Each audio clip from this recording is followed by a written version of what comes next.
रामायण भारत का वो महान और सुंदर काव्य है जो त्रेता युग के अवतार प्रभु श्री राम के जीवन की कहानी है। रामायण को कई अध्यायों में बांटा गया है जिन्हें एक साथ जोड़कर कांड बनते हैं। कांड का सीधा सादा मतलब है गन्ने के पौधे के तने की गांठ, या फिर यहां जैसे कहानी का वो भाग या वो चरण जो किसी घटना को बताता है।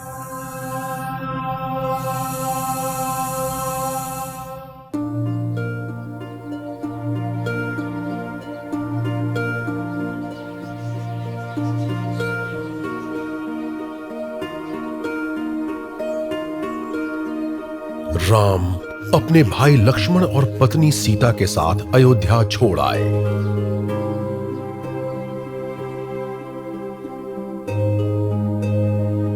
वे दंडकारण्य वन आ पहुंचे। वो बहुत ही घना जंगल था जिसमें ढेरों जंगली जानवर और राक्षसों का डेरा था। वहीं उनकी भेंट गुहा नाम के शिकारी से हुई। मेरे प्रिय राजकुमार श्री राम, मेरा नाम गुहा है और मैं इस जंगल का शिकारी हूँ। मैं आपको ये बता नहीं सकता कि आपको देखकर मुझे कितनी खुशी हो रही है। जब तक आप यहाँ हैं तब तक मैं आपकी सेवा करना चाहूंगा। राम ने गुहा को गले से लगा लिया। गुहा राम के लिए तरह तरह के पकवान लेकर आया।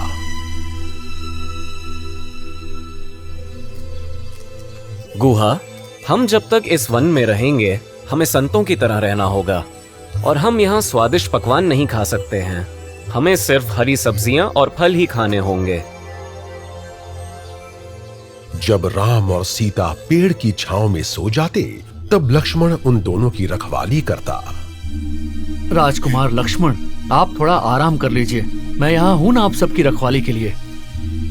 गुहा, जरा भैया राम को देखो। वो अयोध्या के राजकुमार हैं और उन्हें जमीन पर सोना पड़ रहा है। वहीं उनकी पत्नी जनक की राजकुमारी भी जमीन पर सो रही हैं और ये सब मुझसे देखा नहीं जा रहा। जब मेरा मन इतना दुखी है तो मैं कैसे सो सकता हूँ?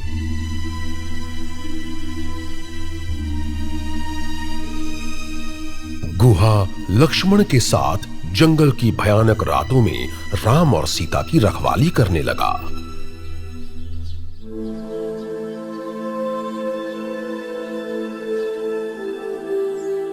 लक्ष्मण ने पत्तियों और मोटे बांस की लकड़ियों से एक सुंदर कुटिया बनाकर तैयार कर दी।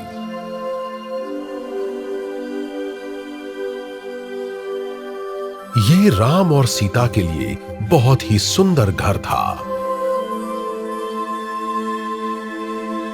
और कुछ दिनों बाद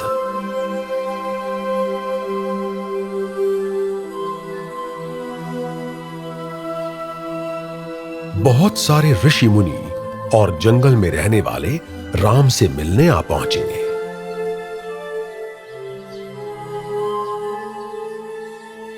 राम, हम बड़े किस्मत वाले हैं कि तुम यहाँ आ गए। तुम्हारे यहाँ आने से ये जंगल पवित्र हो गया है। श्री राम, यहाँ राक्षसों ने जंगल में रहने वाले लोगों की नाक में दम कर दिया है। हम शांति से नहीं रह पा रहे हैं। हमें इन राक्षसों से बचाइए श्री राम। आप सब चिंता ना करें। मैं इस बात का पूरा ध्यान रखूंगा कि आपको कोई परेशानी ना हो। सभी जंगल वासियों ने राम को धन्यवाद कहा और अपने घरों को लौट गए। राम ने जंगल और उसके लोगों का अच्छी तरह ध्यान रखा। वहीं महल में राम के जाने के बाद महाराज दशरथ बहुत उदास थे।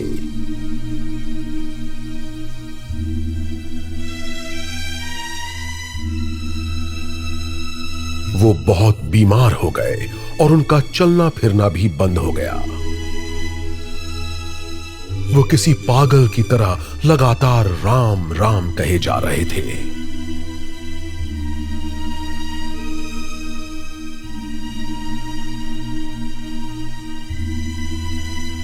महल के सबसे अच्छे वैद्य उन्हें बढ़िया से बढ़िया दवा देते,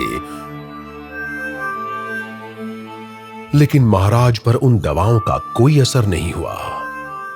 भरत पिताजी की बिगड़ती तबीयत को लेकर बहुत परेशान थे। वैद्य जी, आप हमारे राज्य के सबसे अच्छे वैद्य हैं। कृपा करके मेरे पिताजी को जल्दी ठीक कर दीजिए। राजकुमार, मैं आपके पिता के लिए आपका प्यार समझता हूँ। अगर वो शरीर से बीमार होते तो दवा का असर उन पर जरूर होता, लेकिन आपके पिता मन से बीमार हैं। फिर भी हम अपनी पूरी कोशिश कर रहे हैं। भरत को चिंता सताने लगी। अगले दिन जब भरत अपने पिताजी से मिलने गया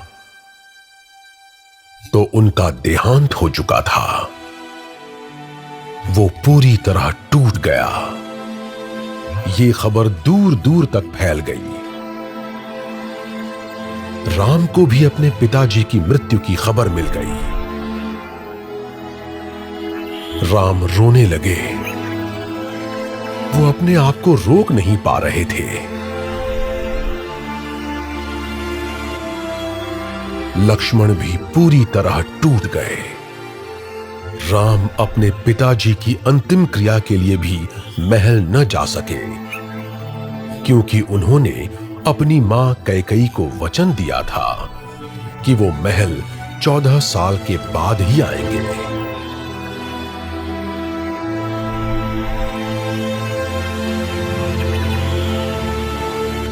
महाराज दशरथ का अंतिम संस्कार शत्रुघ्न ने किया, जो कि राम का सबसे छोटा भाई था। भरत को राजा बनने में कोई दिलचस्पी नहीं थी, लेकिन मंत्री और परिवार वाले उन्हें राजगद्दी पर बैठने के लिए मजबूर करने लगे। बेटा भरत, आखिर तुम इस तरह कब तक रहोगे? तुम्हारे कंधों पर इस राज्य को चलाने की बहुत बड़ी जिम्मेदारी है।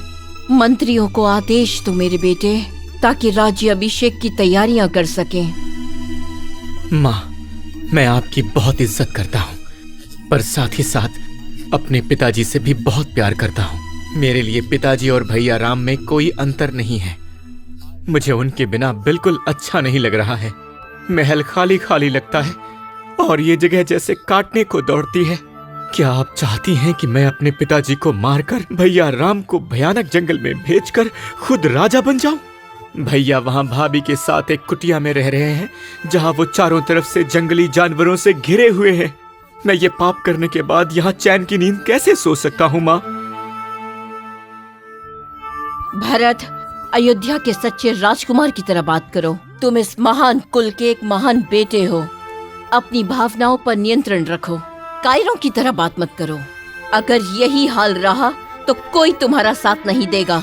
तुम जानते हो मुझे क्या क्या करना पड़ा इस राज्य को तुम्हें दिलाने के लिए? जानते हो कितने बलिदान दिए हैं तुम्हारे लिए? माँ, आपने खोया नहीं बल्कि छीना है। आप तो मतलबी हैं। एक सच्चा क्षत्रिय वही है जो बहादुर होने के साथ साथ एक अच्छा इंसान भी हो, और एक सच्चा राजा वही है जो दूसरों की खुशियों का ध्यान रखता है। और इसलिए माँ, सिर्फ भैया राम ही हैं जो इस कुल के सच्चे राजा हैं, क्योंकि उन्होंने आपकी खुशी के लिए ये पूरा राजपाट छोड़ दिया। मैं उनकी जगह लेकर ये अन्याय नहीं कर सकता। तुम मुझे जीवित देखना चाहते हो या नहीं? आप मेरी माँ हैं। मैं चाहूंगा आप हमेशा जीती रहें, पर आपने मुझ पर दबाव डाला तो मैं महल छोड़कर चला जाऊंगा। कैकेयी के पैरों के नीचे की जमीन खिसक गई। उसके पास कहने के लिए कुछ बचा ही नहीं था।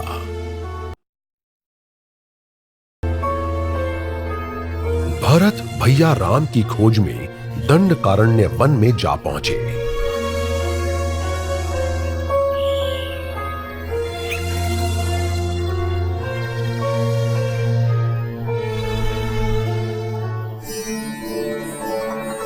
राम अपने भाई भरत को देखकर बहुत खुश हुए। उन्होंने भरत को गले लगा लिया। भरत, मैं तुम्हें देखकर बहुत खुश हूं। भैया, मैं आपको इस कुटिया में इस भयानक वन में रहते नहीं देख सकता। पूरी अयोध्या आपके वापस लौटने का इंतजार कर रही है। आप मेरे साथ वापस चलिए, अभी चलिए, वरना मैं भी आपके साथ यहीं रहूंगा। महल में मुझे घुटन हो रही है। मैं खुद को दोषी मानता हूँ पिताजी की मृत्यु के लिए और इस भयानक जंगल में आपके भटकने के लिए भी। भरत की आंखों से आंसू बहने लगे। भरत, यहाँ जो कुछ भी हुआ उसमें तुम्हारी कोई भी गलती नहीं है। हम यहाँ अपने अपने भाग्य से आए हैं। और राज्य के बारे में सोचो, अगर हम सभी यहाँ जंगल में आ गए तो हमारे राज्य का ध्यान कौन रखेगा? भरत, शांत हो जाओ और समझो, अगर तुम यहाँ रह गए तो माताओं का ध्यान कौन रखेगा बताओ? हम हमारे दुश्मनों को राज्य पर हमला करने का अवसर नहीं दे सकते। भैया, आप मेरे पिता समान हैं। मैं अपने जीवन में कभी भी राजगद्दी पर नहीं बैठूंगा। इस तरह मैं उन सभी को सजा दूंगा जिन्होंने हमारे परिवार को बिखेरने की एक घिनौनी कोशिश की है। मुझे ना राज्य चाहिए ना ऐशो आराम। आपकी बात मानकर मैं अयोध्या वापस तो जा रहा हूँ, लेकिन अयोध्या पर सिर्फ आप राज्य करेंगे, भले ही इसमें 14 साल लग जाएं। मुझे अपनी पादुका दे दीजिए, मैं इसे सिंहासन पर रखूंगा भैया, और आपके वापस लौटने तक राज्य का ध्यान रखूंगा। राम और लक्ष्मण भरत की बात सुनकर चौंक गए। सीता भी भरत का राम के लिए प्यार देखकर भावुक हो गई। भरत, ये तुम कैसी बातें कर रहे हो? तुम होश में तो हो ना? हमारा राज्य अयोध्या हमारे पिताजी की निशानी है। तुम उस राजगद्दी पर मेरी पादुका रखने का सोच भी कैसे सकते हो? यह अपमानजनक होगा। भैया, अयोध्या राज्य के राजा सिर्फ आप हैं और उस सिंहासन पर सिर्फ आप ही बैठेंगे। मैं किसी और को उस पर बैठने नहीं दूंगा। मुझे अपनी पादुका सिंहासन पर रखने दीजिए, मैं विनती करता हूँ। लक्ष्मण ने भरत को गले से लगा लिया। भैया, अपनी पादुका भरत को दे दीजिए। भरत ने राम के पैर छूकर उनकी पादुका ले ली और उन्हें अपने सिर पर रख लिया। वो ऐसे ही पैदल अयोध्या राज्य वापस लौट गए। उन्होंने बड़ी धूमधाम से पूरे रीति रिवाज के साथ मंत्रियों और लोगों के सामने भैया राम की पादुका को सिंहासन पर रख दिया और राज्य का इसी तरह ध्यान रखने लगे। दिन बीतते गए।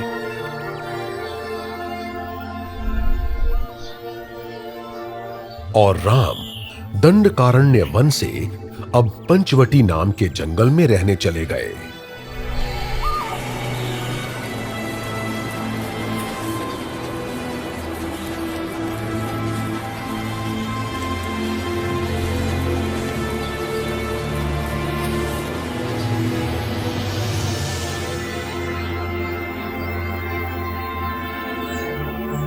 पंचवटी बहुत सुंदर वन था जो एक नदी के किनारे बसा हुआ था।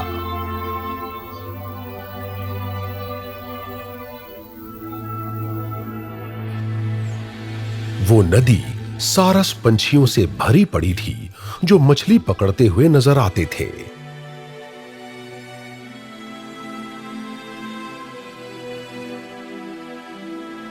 वहीं नदी से चल रही हवा में जंगली फूल हिलोरे लेते दिखाई देते थे। हवा में जैसे चमेली के फूलों की महक फैली हुई थी।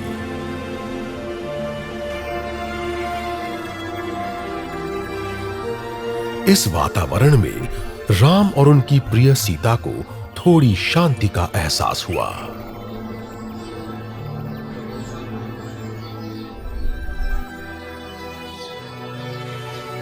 लक्ष्मण ने पंचवटी में भी एक सुंदर कुटिया बनाई। ये जंगल भारत के दक्षिणी हिस्से में था।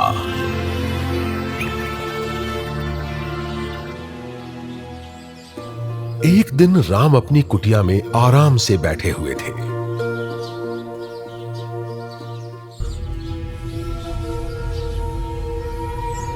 एक राक्षसी ने उन्हें देखा और उन्हें पसंद करने लगी। ये राक्षसी शूर्पणखा थी जो लंका के राजा रावण की बहन थी। वो राम को आकर्षित करना चाहती थी, जिसके लिए उसने एक सुंदर स्त्री का रूप ले लिया और राम के सामने आ गई। सुनो युवक, कौन हो तुम? तुम यहाँ इस जंगल में क्या कर रहे हो? राम ने उसकी बातों पर जरा भी ध्यान नहीं दिया। वो अपने काम में व्यस्त थे। वो अपने धनुष को ठीक कर रहे थे।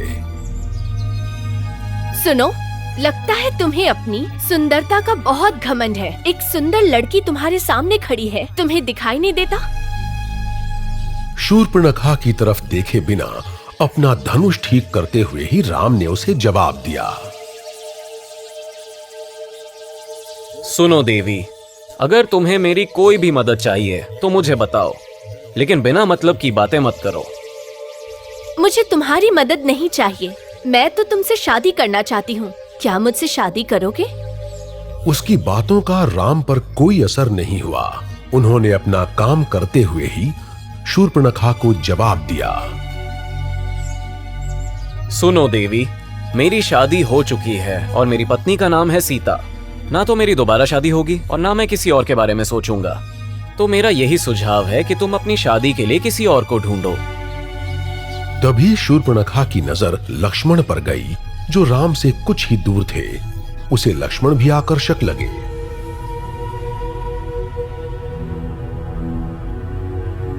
वो लक्ष्मण के पास गई। सुनो लड़के, तुम बहुत आकर्षक हो। मुझे तुमसे शादी करनी है। क्या तुम मुझसे शादी करोगे? उसके शब्द सुनते ही लक्ष्मण गुस्से से पागल हो गए। फिर भी उन्होंने अपने गुस्से को काबू में रखा और शांत रहे। अरे, तुम सुन नहीं रहे? एक सुंदर लड़की तुम्हारे सामने खड़ी है। अगर तुम मेरी बात नहीं सुनोगे तो तुम्हारे लिए अच्छा नहीं होगा। चली जाओ यहाँ से, वरना मैं तुम्हारी नाक काट दूंगा। इतनी हिम्मत कि मुझसे ऐसे बात करोगे? उसी समय सीता कुटिया से बाहर आ गई। सीता की सुंदरता को देखकर शूर्पणखा जल भुन गई। सुनो लड़की, तुम्हारी वजह से आज मेरा इतना अपमान हुआ है। तुम्हें मारने के बाद मैं इन दोनों लड़कों से शादी कर सकूंगी। शूर्पणखा सीता पर हमला करके उसे मारने ही वाली थी कि राम ने उसे देख लिया। लक्ष्मण, रोको इस औरत को और यहां से भगा दो। लक्ष्मण ने उसी समय शूर्पणखा की नाक काट दी। उसकी नाक से खून बहने लगा। राक्षसी दर्द से चिल्लाने लगी और धीरे धीरे अपने असली रूप में आ गई। राम और लक्ष्मण उस राक्षसी को देखकर चौंक गए। सुनो लड़कों, तुम साधारण मनुष्य हो। आज तुमने मेरा अपमान करके अच्छा नहीं किया है। मैं तुम्हें कभी माफ नहीं करूंगी। मेरे अपमान का बदला मेरा भाई रावण लेगा, राजाओं में सबसे बड़ा राजा, जो तुम्हें जीवन भर याद रहेगा। भैया, हमें और चौकन्ना रहना पड़ेगा। न जाने कौन किस रूप में आ जाए।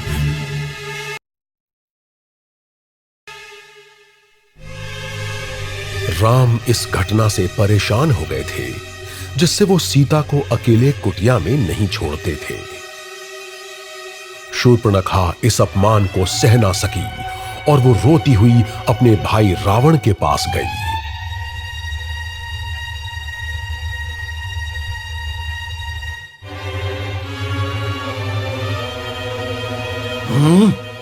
भैया, देखिए मेरी तरफ। पंचवटी वन में रहने वाले एक मनुष्य ने मेरी नाक काट दी है।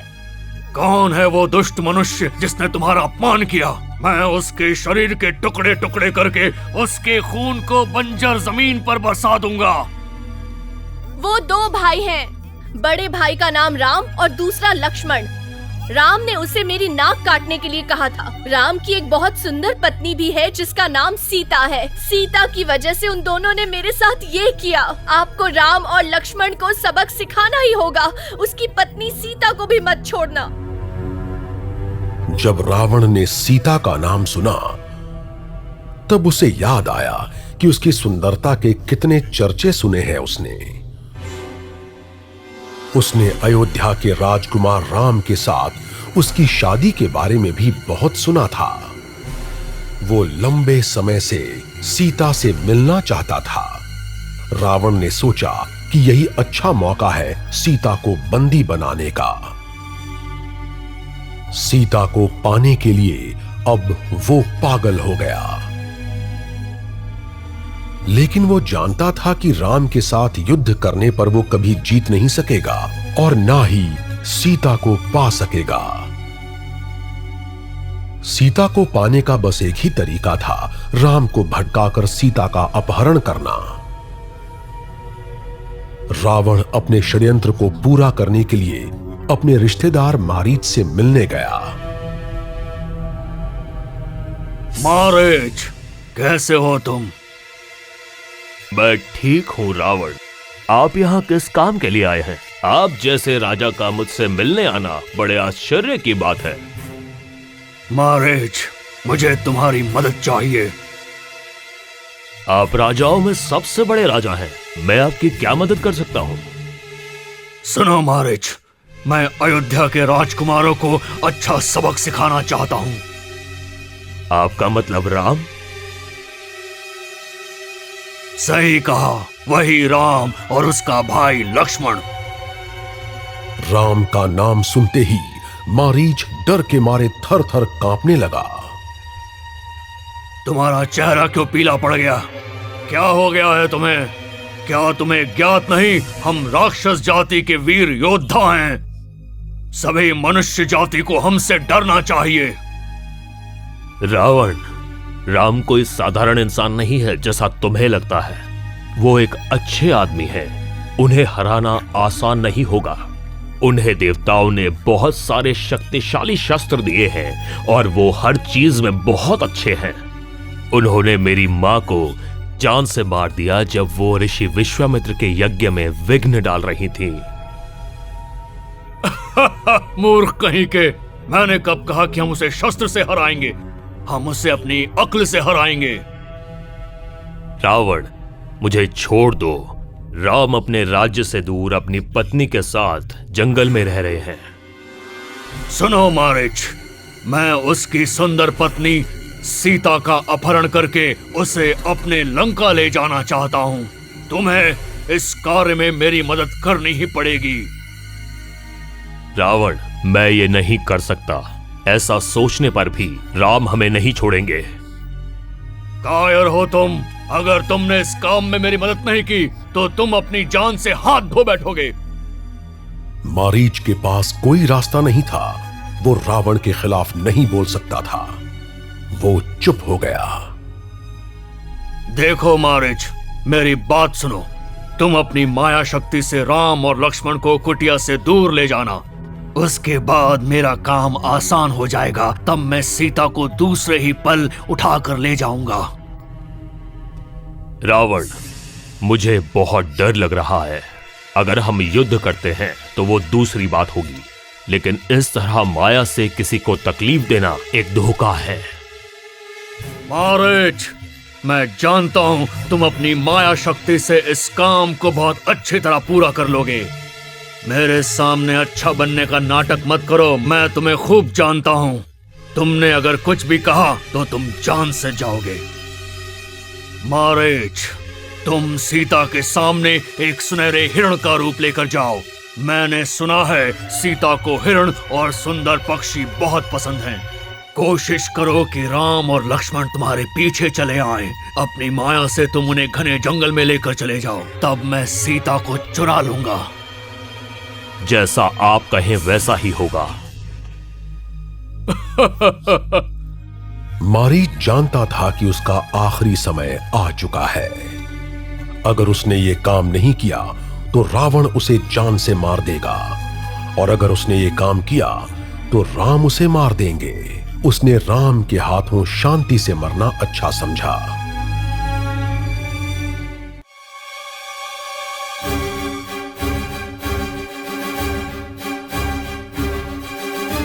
रावण ने मारीच को बताया कि राम और लक्ष्मण को कुटिया से दूर ले जाने के लिए उसे क्या करना होगा।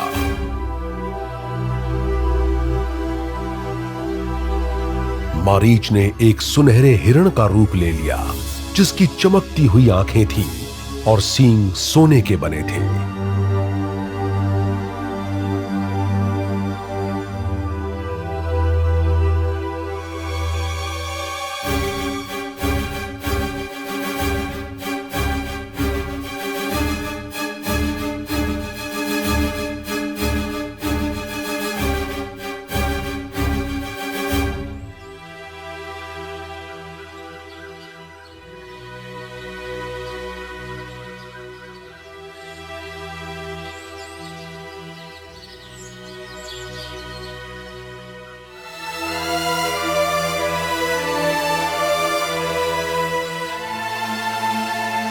कुटिया के बाहर बैठी सीता ने उस हिरण को देखा।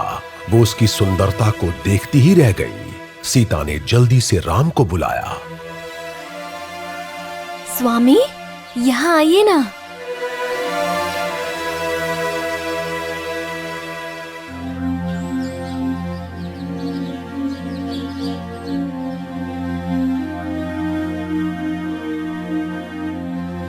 सीता, क्या बात है? तुम बहुत खुश लग रही हो।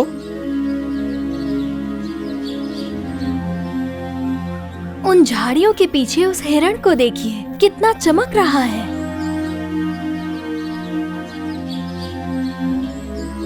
वाह,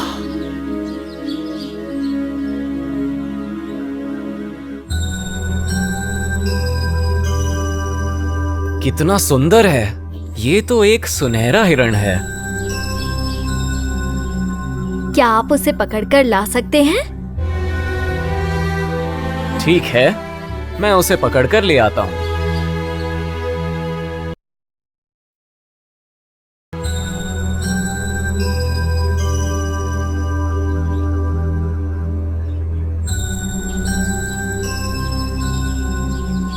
भैया, ये हिरण सच में चमक रहा है, लेकिन ये सच में हिरण नहीं है।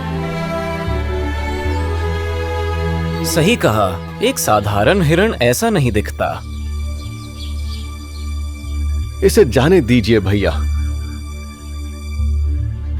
स्वामी, मेरे लिए उस हिरण को ले आइए, कोई परेशानी नहीं होगी। हमें ऐसा नहीं सोचना चाहिए स्वामी।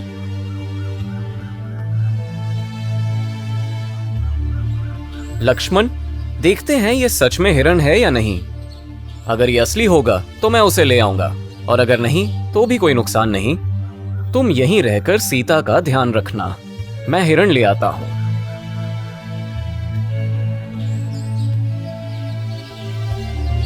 राम सीता को मना नहीं कर पाए और हिरण का पीछा करने के लिए निकल पड़े।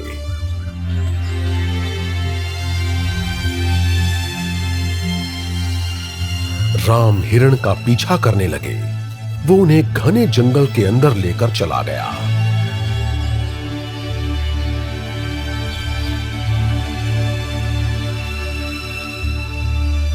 राम बहुत अच्छा धनुष चलाते थे, लेकिन जितनी बार भी वो हिरण पर निशाना लगाते वो गायब हो जाता।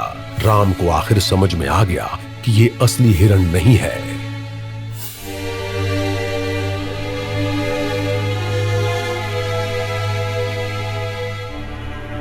अगर मेरा मन सच्चा है तो इस बाण से हिरण के रूप में जो भी है उससे इसकी मृत्यु हो जाएगी। राम ने फिर निशाना लगाया और बाण छोड़ दिया। बाण सीधे जाकर हिरण को लगा। बाण से घायल होते ही मारीच अपने असली रूप में आ गया। लक्ष्मण, लक्ष्मण, सीता, सीता। लक्ष्मण और सीता का नाम लेने के बाद मारीच ने वहीं दम तोड़ दिया। राम समझ गए कि यहां कुछ गलत होने जा रहा है। वो तुरंत कुटिया लौटना चाहते थे, पर वहां कुटिया में लक्ष्मण, तुम्हें भी वो पुकार सुनाई दी जो हमारे नाम बुला रही थी? मुझे लगता है तुम्हारे भैया मुसीबत में हैं। जाओ उन्हें ढूंढ कर लाओ। भैया किसी को इस तरह मदद के लिए नहीं पुकारेंगे। उन्हें कौन परेशान कर सकता है? ये इस जंगल के राक्षसों की करतूत लग रही है मुझे। आप चिंता मत कीजिए। लक्ष्मण, क्या ये समय ऐसी बातें करने का है? वो मुसीबत में लग रहे हैं। तुम अभी जाकर देखो कि तुम्हारे भैया कैसे और कहाँ हैं। लेकिन भैया ने मुझे आपको कुटिया में अकेले छोड़ने से मना किया था। वो आ जाएंगे, मैं जानता हूँ। तुम ऐसा बर्ताव क्यों कर रहे हो? लगता है तुम्हें अपने भाई की जरा भी परवाह नहीं। इसीलिए शायद मेरे इतना कहने पर भी तुम उन्हें बचाना नहीं चाहते हो। सीता की ऐसी बातों को लक्ष्मण झेल नहीं पाए। फिर भी उन्होंने ये नहीं दिखाया कि उन्हें उन बातों से कितनी तकलीफ पहुंची थी। वो शांत रहे। भैया ने मुझे आपको अकेले छोड़ने से मना किया था भाभी, लेकिन अब मेरे पास आपकी बात मानने के अलावा और कोई रास्ता नहीं है। मैं कुटिया के बाहर एक रेखा खींच दूंगा। जब तक हम वापस नहीं आते उसे पार मत कीजिएगा।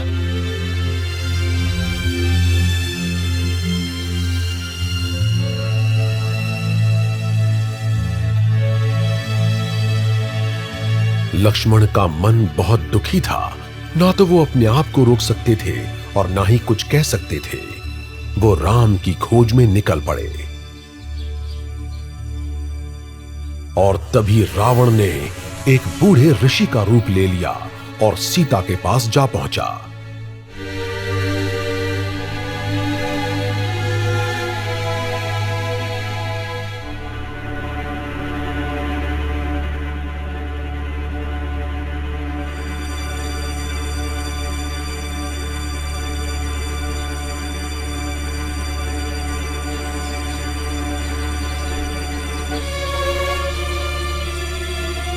उसने कुटिया के बाहर बैठी सीता को देखा तो उनकी सुंदरता को देखता ही रह गया। क्या कोई मेरी सुनने वाला है? मैं एक बूढ़ा ऋषि हूँ। मुझे भोजन और पीने को थोड़ा पानी चाहिए। गुरुदेव, कृपया यहीं रुकिए, मैं आपके लिए कुछ लेकर आती हूँ।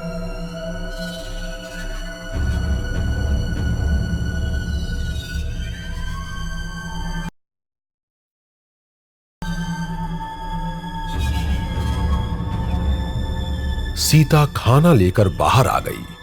वो रेखा के अंदर रहकर ही रावण को खाना देने लगी। हे देवी, मैं एक बूढ़ा ऋषि हूँ और तुम मुझसे इतनी दूर खड़ी होकर मुझे भोजन दे रही हो। ऐसा लगता है कि तुम मुझे भोजन देना नहीं चाहती। गुरुदेव, कृपया आप मुझे गलत ना समझें।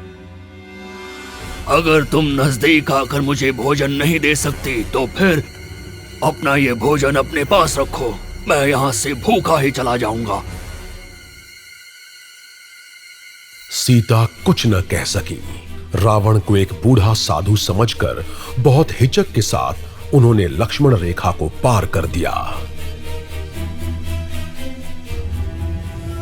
अगले ही पल साधु की जगह भयानक रावण सीता के सामने खड़ा हो गया।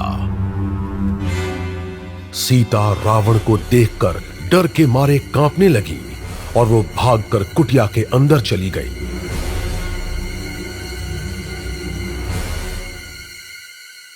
लेकिन रावण ने सीता समेत कुटिया को उठाकर अपने पुष्पक विमान में रख लिया और वहां से उड़ चला।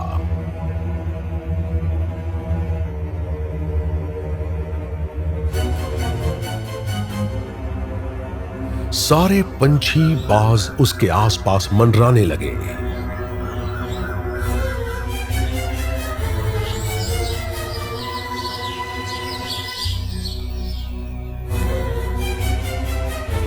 जटायु नाम का एक गिद्ध राम का भक्त था। वो लक्ष्मण और राम के ना होने पर सीता का ध्यान रखता था। उसने रावण को सीता को ले जाते हुए देखा। उसने रावण के सिर पर हमला किया। रावण जटायु के बर्ताव से गुस्से से पागल हो गया। दोनों के बीच एक भयानक युद्ध हुआ और आखिरकार रावण ने जटायु के पंख काट डाले। घायल होकर जटायु धरती पर गिर पड़ा और रावण सीता को पुष्पक विमान में लंका लेकर चला गया।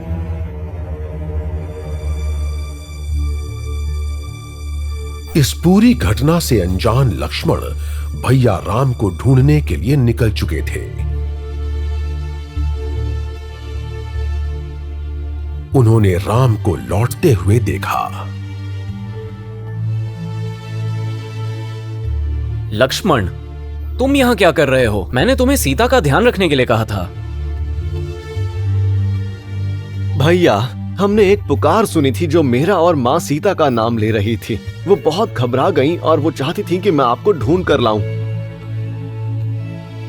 लक्ष्मण, जैसा हमने सोचा था वो असली हिरण नहीं था। जब मेरा बाण उसे लगा वो राक्षस में बदल गया और मरते समय उसने मेरी आवाज में तुम्हारा नाम पुकारा और सीता का भी। मुझे तो ये कोई षड्यंत्र लग रहा है। मुझे चिंता हो रही है।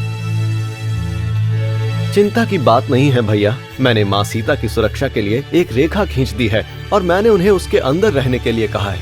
हमें तुरंत वापस चलना चाहिए भैया।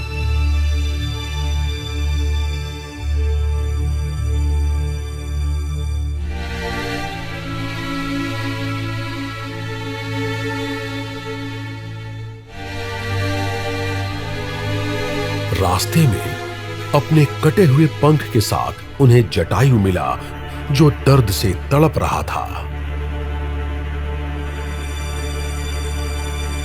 जटायु, क्या हुआ? तुम पर किसने हमला किया? प्रभु राम, मुझे माफ कर दीजिए। मैं मां सीता को नहीं बचा पाया। क्या हुआ सीता को? प्रभु राम, राक्षसों का राजा रावण एक बूढ़े साधु का रूप लेकर मां सीता को छलकर उन्हें कुटिया समेत अपने पुष्पक विमान में लेकर दक्षिण दिशा में चला गया। मैंने उसे रोकने की बहुत कोशिश की, लेकिन उसने मेरे पंख काट दिए। मुझे माफ कर दीजिए प्रभु राम। राम तो जैसे पूरी तरह टूट गए। उनसे उनके पिता छिन गए, उनका राज्य छिन गया और अब उनकी पत्नी भी छिन गई। लक्ष्मण ने भैया राम को ढाढ़स बंधाया। जटायु, क्या तुम जानते हो कि रावण कहाँ है? इससे पहले कि जटायु कुछ कहता, उसने दम तोड़ दिया। राम ने जटायु के सिर को अपनी गोद में रखकर आशीर्वाद दिया। राम को समझ नहीं आ रहा था कि वो क्या करें। वो कुछ कह नहीं पा रहे थे। लक्ष्मण उन्हें कुटिया के पास ले गए।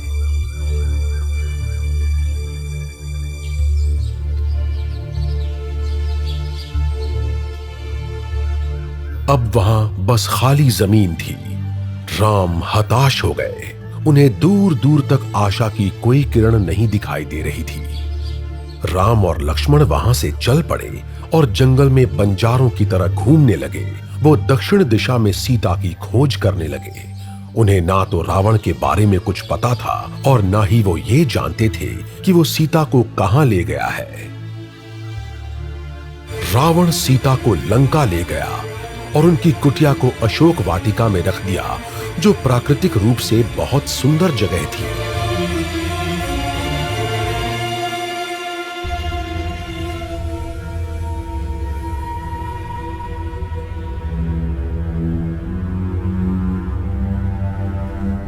सीता, मैं तुम्हें पूरा महासागर पार करके लंका लाया हूं। तुम्हें यहाँ छुड़ाने कोई भी नहीं आ सकेगा। तुम अपना ध्यान रखो, अपने अतीत को भूल जाओ और मेरे साथ एक नया जीवन शुरू करो। सीता सिर झुकाकर बैठी हुई थी। रावण को देखे बिना ही उन्होंने जवाब दिया। मैं अयोध्या के महाराज दशरथ की बहू हूँ और श्री राम की पत्नी हूँ। मुझसे ये भद्दा खेल ना खेलो, तुम अब बच नहीं पाओगे। अगर मैं चाहता तो तुमसे जबरदस्ती शादी कर सकता था, लेकिन मैं ऐसा नहीं चाहता। मैं चाहता हूँ कि तुम मुझे पूरी तरह स्वीकार करो। लेकिन रावण जानता था कि ब्रह्मा के दिए हुए श्राप की वजह से वो ऐसा नहीं कर सकता था। अगर उसने किसी भी स्त्री को उसकी इच्छा के बिना छूने की कोशिश की तो उसके 10 सिर के टुकड़े टुकड़े हो जाएंगे।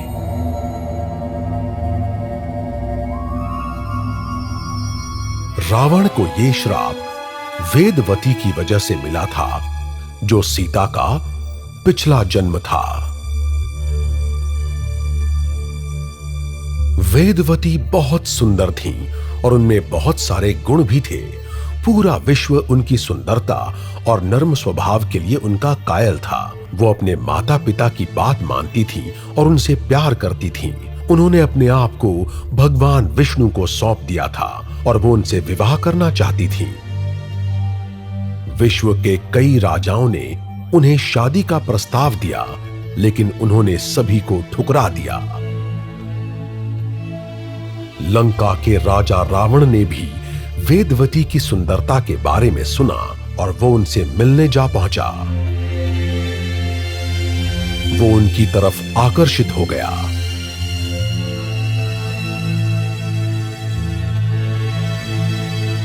लेकिन वेदवती ने कहा कि वो भगवान विष्णु के अलावा किसी और से शादी नहीं कर सकती।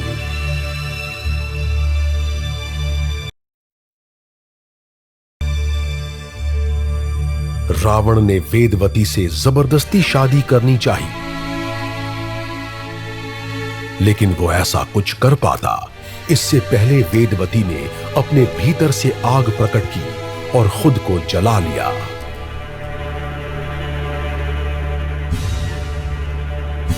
कुछ ही पलों में वो भस्म हो गई और रावण के सामने ब्रह्मा प्रकट हो गए। उन्होंने उसे श्राप दे दिया। रावण, राक्षसों के राजा, क्या तू नहीं जानता कि समर्पण क्या होता है? वेदवती स्वयं महालक्ष्मी की अवतार थी। उन्होंने तुझसे शादी करने की बजाय खुद को जला देना उचित समझा, क्योंकि वो भगवान विष्णु के प्रति पूरी तरह समर्पित थी। यदि तूने किसी भी स्त्री को छूने की कोशिश की तो तेरे सिर के टुकड़े टुकड़े हो जाएंगे। अब वेदवती का दूसरा जन्म होगा और वो तेरे और तेरी लंका के नाश का कारण बनेगी। तेरा सर्वनाश निश्चित है रावण।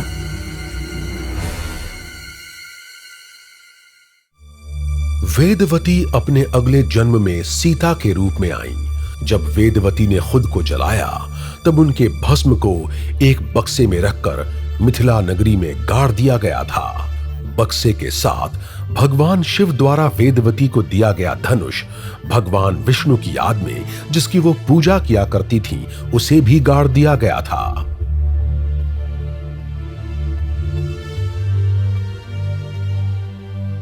मिथिला के राजा की कोई संतान नहीं थी और वो भगवान से आशीर्वाद में यही मांगा करते थे।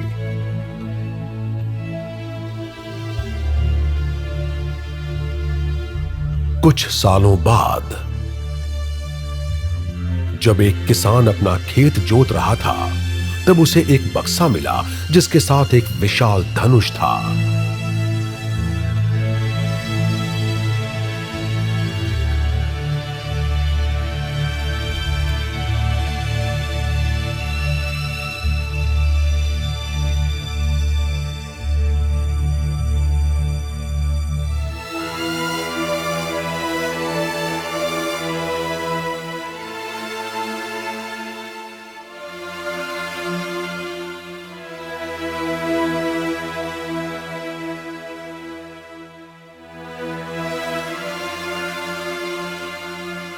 वो किसान ये सब लेकर राजा के सामने पहुंचा।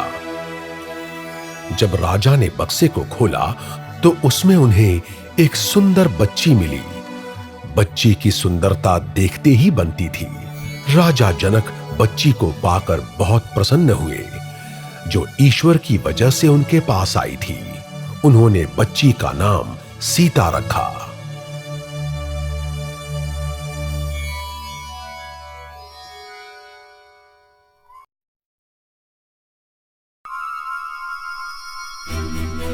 रावण को ब्रह्मा के शब्द याद थे, इसीलिए उसने सीता को कुटिया समेत उठाया था, क्योंकि वो सीता को छू तक नहीं सकता था। लेकिन वो ये नहीं जानता था कि सीता वही स्त्री थी जिसके बारे में ब्रह्मा ने उसे बताया था।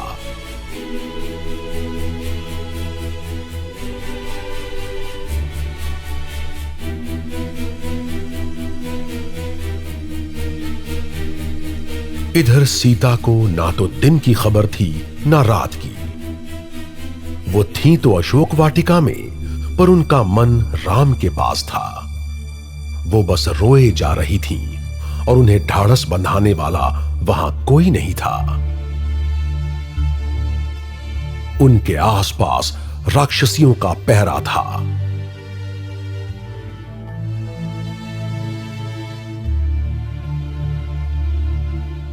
वो खुद को मार देना चाहती थी, लेकिन वो राम को अकेला नहीं छोड़ सकती थी। वो जानती थी कि राम उन्हें वापस लेने जरूर आएंगे।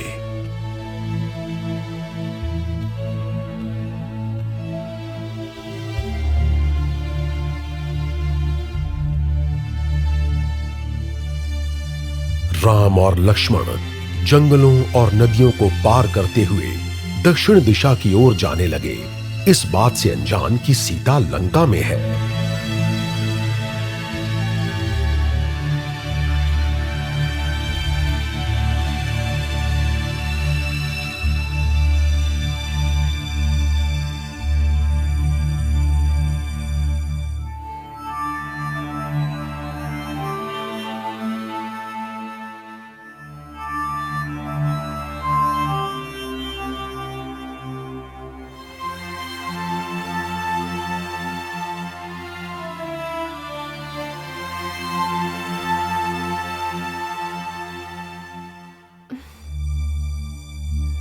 रास्ते में उन्हें एक महिला मिली।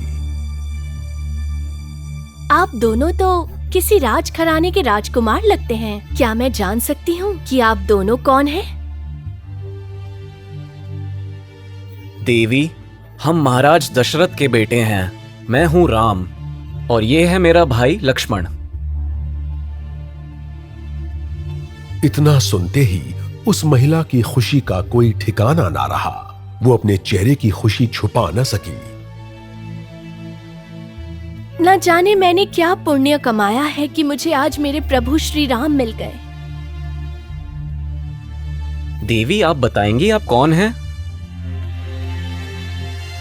मेरा नाम शबरी है। मैं बहुत गरीब हूँ, इसी गांव में काम करती हूँ। मैं आपको पहले नहीं मिली, लेकिन मैंने आपके बारे में बहुत सुना है।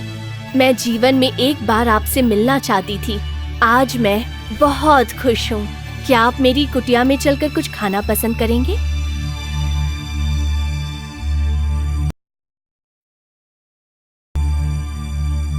राम और लक्ष्मण शबरी के साथ चल पड़े।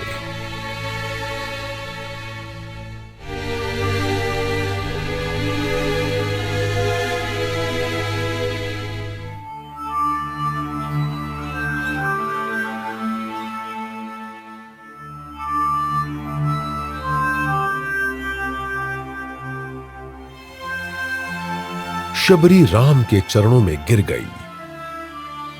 उसने उनके पांव धोए और उन्हें खाना परोसा।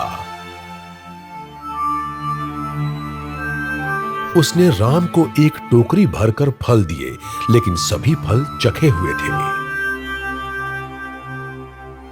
क्या गिलहरी ने सभी फल झूठे कर दिए? नहीं प्रभु, ये मैंने चखे हैं। मैं चाहती थी कि मैं आपको सिर्फ मीठे फल दे सकूं। शबरी के प्यार और मासूमियत से राम बहुत खुश हुए। उन्होंने शबरी को बताया कि वो क्यों दक्षिण दिशा की ओर जा रहे हैं। आप कितना दुख झेलेंगे प्रभु। मैं रावण को जानती हूँ। वो राक्षसों का राजा है और लंका में रहता है। लंका पहुँचने के लिए आपको महासागर पार करना होगा। इस गांव के बाद एक राज्य शुरू होता है जिसका नाम है किष्किंधा, जिसका शासक बाली है और उसका एक भाई है सुग्रीव।